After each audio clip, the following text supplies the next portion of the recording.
فقہ کیا ہے؟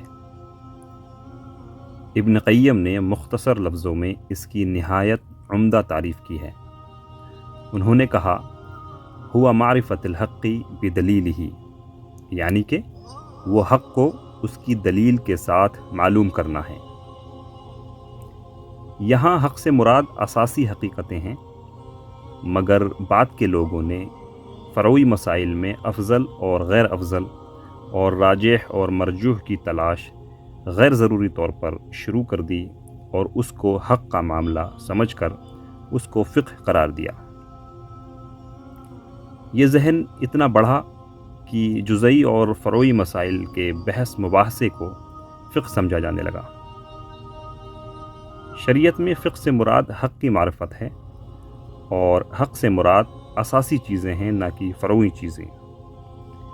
اساسی چیزیں ہمیشہ ایک ہوتی ہیں اور فروعی چیزوں میں ہمیشہ تنوع ہوتا ہے۔